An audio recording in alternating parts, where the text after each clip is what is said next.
Le SEO, combien ça rapporte? Vous hésitez à développer le référencement naturel de votre site parce que vous n'avez aucune idée du retour sur investissement que vous pouvez espérer.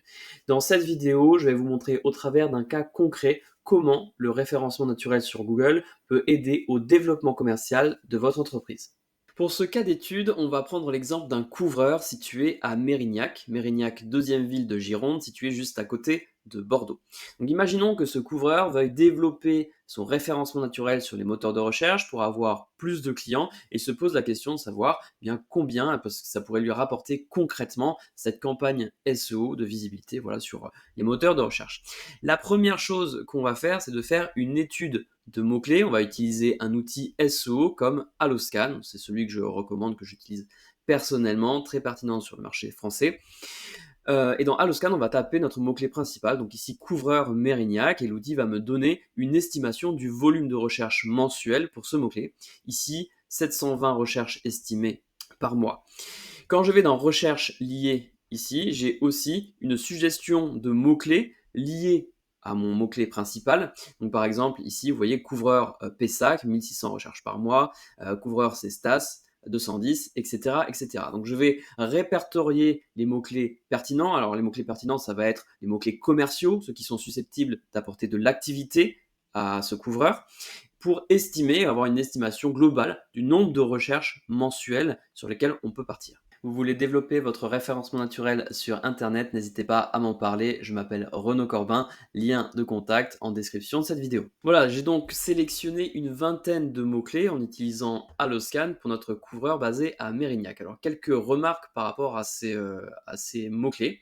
Déjà, la première remarque, c'est que voilà, naturellement, un couvreur, ça se déplace, il ne va pas être forcément géolocalisé uniquement sur la commune de Mérignac, mais il va chercher à se déplacer également pour toucher des clients voilà, sur les d'autres communes, donc, comme par exemple Pessac, Cestas, Talence, etc. Donc c'est pour ça que j'ai listé également ces requêtes. Deuxième chose, vous voyez que dans toutes ces requêtes, ce sont que des requêtes qui ont une intention commerciale ou transactionnelle forte. On ne va pas chercher à se positionner sur un mot-clé comme par exemple à quelle période de l'année nettoyer sa toiture, d'accord, qui est vraiment plus une tendance informationnelle. Ici, on cherche vraiment où est le client, en fait, vraiment des requêtes qui peuvent apporter de l'activité à notre couvreur. Autre remarque, vous voyez que dans toutes ces requêtes, je n'ai pas visé la commune de Bordeaux, pourtant ce serait un choix logique puisque Mérignac est juste à côté de Bordeaux, il y a un énorme volume de recherche lié à l'agglomération bordelaise, mais il y a aussi beaucoup plus de compétition. Donc j'ai estimé qu'il valait mieux dans notre stratégie de référencement naturel se positionner sur des requêtes liées à des communes situées autour de Bordeaux sur lesquelles il y aura moins de compétition. Voilà, donc c'est ce qui explique ce choix. Toutes ces requêtes, avec leur volume de recherche mensuel associé, donnent un volume total de 5390 recherches par mois. Maintenant qu'on a une idée du nombre de recherches globales liées à l'activité de notre couvreur, on va chercher à estimer combien de visiteurs qualifiés on peut espérer avoir sur son site internet. Donc pour ça, on va imaginer trois différents scénarios. Premier scénario, on va imaginer que tous les mots-clés qu'on aura, sur lesquels on aura cherché à se positionner, voilà, donc couvreur Pessac, couvreur Mérignac, couvreur Talence, voilà, tous ces mots-clés vont se situer entre la 7e et la 10e position des résultats de Google. Ça, c'est le scénario pessimiste. Deuxième scénario, celui qui est réaliste, on va estimer que pour tous les mots-clés sur lesquels on aura cherché à se positionner, le site apparaîtra entre la 4e et la 10e position des résultats de recherche de Google. Enfin, troisième scénario, optimiste, tous les mots-clés se situent dans le top 5 des résultats de recherche de Google, sauf la position numéro 1, parce que celle-ci a vraiment un taux de conversion bien supérieur aux autres. Donc là, j'essaie d'imaginer quand même un cas d'étude qui soit tout de même réaliste, voilà, pour pas fausser les résultats qu'on va avoir derrière. Bon, vous apparaissez sur des mots-clés dans Google, ce qui est une bonne chose, mais c'est pas parce que vous apparaissez que les internautes vont effectivement cliquer sur le lien pour arriver sur votre site. Maintenant, ce qu'il faut regarder, c'est le CTR, le taux de clic, et le taux de clic varie en fonction de votre position dans les résultats de recherche de Google. Donc le CTR estimé selon une étude de First Page Sage de 2025, je vous mettrai le lien en description de cette vidéo si vous voulez aller voir. Donc si vous êtes en position numéro 1 dans Google, le taux de clic estimé est situé à 39,8%. d'accord? Et si vous êtes en position 10 dans les résultats de Google, il n'est plus qu'à 1,6%, d'accord? Donc je vous laisse imaginer si vous êtes en page 2 des résultats de Google, vous avez quasiment plus de clics. Ça, c'est le CTR estimé selon cette étude. Moi, ce que j'ai fait, c'est que j'ai actualisé le taux de clic en prenant en compte que notre couvreur se situe sur un marché local. Donc, typiquement, quand on cherche à faire du SEO local, on va avoir des résultats de recherche qui vont apparaître tout en haut de page, qui est le pack local, voilà, avec les 3 fiches Google. Et typiquement, ces fiches Google vont prendre déjà une bonne partie des clics. Donc, moi, ce que j'ai fait, c'est que j'ai actualisé le CTR pour prendre en compte l'apparition du pack local et j'ai donc diminué le CTR moyen pour toutes ces positions. Voilà, ce qui nous donne donc un CTR actualisé, un taux de clic actualisé. Voilà, j'estime que voilà, pour la position 1 de Google, on va avoir plutôt un taux de clic qui va se situer autour de 32%, en position 2 à 17%, etc. etc. Voilà, donc si on reprend maintenant nos 3 différents scénarios, j'ai calculé un taux de clic moyen pour chacun des scénarios basé sur les hypothèses qu'on a données. Donc par exemple pour le scénario numéro 1, si tous les mots-clés se situent entre les positions 7, 8, 9 et 10, on obtient un taux de clic moyen à 1,06%. D'accord? Donc, si votre site apparaît 100 fois dans les résultats de recherche de Google, eh ben, en moyenne, vous n'aurez qu'un seul internaute qui arrivera effectivement sur votre site. Pour les scénarios numéro 2, on a un taux de clic moyen à 2,6%. Et pour le scénario numéro 3, celui qui est optimiste, un taux de clic moyen situé aux alentours de 9%. Je vous rappelle qu'on avait pris le cas où aucun mot-clé n'était situé en position 1.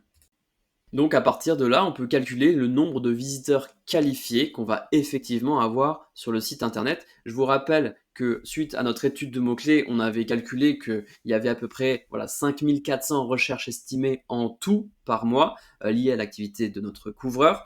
Et que voilà, pour le scénario numéro 1, voilà, si on considère qu'il y a un taux de clic moyen de 1,06%, ça fait 57 visiteurs qualifiés par mois qui arrivent effectivement sur le site internet et voilà 684 visiteurs qualifiés par an. Ce calcul, on peut le faire pour les différents scénarios basés sur le taux de clic. Ce qui nous donne pour le scénario numéro 2 140 visiteurs qualifiés par mois, 1680 par an. 485 visiteurs qualifiés dans le cas numéro 3, 5820 visiteurs qualifiés par an également pour le cas numéro 3. Bon, on a calculé le nombre de recherches globales liées à l'activité de ce couvreur, on a calculé le nombre de visites qualifiées qu'on pouvait espérer avoir sur son site en fonction de 3 différents scénarios. Maintenant, on va estimer le nombre de clients potentiels qu'il peut avoir. C'est pas parce que l'internaute est arrivé sur votre site qu'il va forcément acheter votre produit, votre service. Il va y avoir ce qu'on appelle un taux de conversion. Donc ici, j'ai pris un taux de conversion basique situé autour de 2%. Ce taux de conversion, il peut être plus faible, ça va dépendre de votre site internet, comment est-ce qu'il est construit, voilà. Il peut être également plus élevé, voilà, si vous avez des appels à l'action pertinents, etc. Donc là, j'ai pris un taux de conversion qui est basique, qui est moyen, autour de 2%. Si vous avez 100 personnes qui arrivent effectivement sur votre site, il n'y en aura que 2 qui achèteront votre produit, votre service. Donc ici, dans le cas du scénario numéro 1, si on a 57 visiteurs, calculés précédemment, qui arrivent sur votre site, avec un taux de conversion à 2%, ça veut dire que potentiellement, tous les mois, vous aurez un nouveau client. Dans le scénario numéro 2, avec 140 visiteurs par mois qualifiés et un taux de conversion à 2%, 3 nouveaux clients. Et pour le scénario numéro 3, 10 nouveaux clients. Je vous rappelle que c'est le scénario optimiste avec 485 visiteurs qualifiés par mois et toujours 2% de conversion. Voilà, donc on arrive presque à la fin de ce cas d'étude. Maintenant, on va calculer ce que ça va vous rapporter concrètement financièrement en termes de chiffre d'affaires. Ce qu'il faut faire ici, c'est d'évaluer le panier moyen d'un client. Alors là, pas forcément facile pour moi, je ne suis pas couvreur, il n'y a personne dans mon entourage qui l'est, donc j'ai essayé de trouver les informations les plus pertinentes. Si jamais vous en avez d'autres et que vous pensez qu'elles ne sont vraiment pas justes, eh bien n'hésitez pas à me le dire en commentaire pour que je réactualise cette étude. J'ai estimé en effet que voilà, un couvreur pouvait faire des petites interventions comme voilà, dépannage de fuite, entre 150 et 400 euros, du nettoyage, des moussages de toiture, des travaux moyens comme voilà, de la pose de gouttière, etc. Et des chantiers qui vont être beaucoup plus gros comme de la rénovation complète de toiture, etc., etc., qui vont coûter beaucoup plus cher. Donc ensuite, j'ai fait un pourcentage en imaginant que les petites interventions vont représenter peut-être 70% de tout ce qui va réaliser, les gros chantiers peut-être moins de 5%. Et à partir de ça, j'ai estimé un panier moyen. Donc ce panier moyen, je l'ai estimé à 1200 euros par client. Encore une fois, gardez en tête, hein, ça prend en compte tous les clients qu'il va avoir, les gros chantiers qui vont coûter voilà, peut-être plus de 10 000 euros, et également les petites interventions comme voilà, dépannage de fuite qui vont coûter beaucoup moins. Voici donc l'estimation du chiffre d'affaires potentiel que pourra ramener une campagne SEO pour ce couvreur à Mérignac. Dans le cas numéro 1 du scénario pessimiste où on n'a qu'un seul nouveau client par mois lié à notre campagne SEO et un panier moyen de 1200 euros, et bien forcément ça fait un chiffre d'affaires mensuel de 1200 euros, soit 14 400 euros sur l'année. Pour le cas numéro 2, avec 3 nouveaux clients signés par mois liés à cette campagne SEO et un panier moyen de 1200 euros, on a atteint un chiffre d'affaires mensuel de 3600 et un peu plus de 43 000 à l'année. Et dans le dernier cas, dans le cas où on a 10 nouveaux clients par mois, c'est le scénario optimiste, un chiffre d'affaires mensuel de 10 800 euros et à l'année, près de 129 000 euros estimés. Donc de 1200 euros à plus de 10 000 euros de chiffre d'affaires généré par le SEO, dans ce cas, c'est vrai que ça fait une grosse différence, mais gardez en tête que du moment où vous lancez votre campagne SEO, que vous êtes positionné sur des mots-clés qui vous ramènent du trafic qualifié, il y a un effet de durabilité qui se met en place, contrairement à la pub, vous avez besoin de remettre du budget tous les jours. Là, ce n'est pas le cas. Donc dans ce cas concret, la question est plutôt de se demander en combien de temps, effectivement, ce sera rentable au vu de la prestation SEO. Voilà, on arrive à la fin de cette vidéo. J'espère que vous comprenez un peu mieux le retour sur investissement que vous pouvez espérer en lançant votre campagne SEO. N'hésitez pas à liker, partager, vous abonner et je vous dis à la prochaine.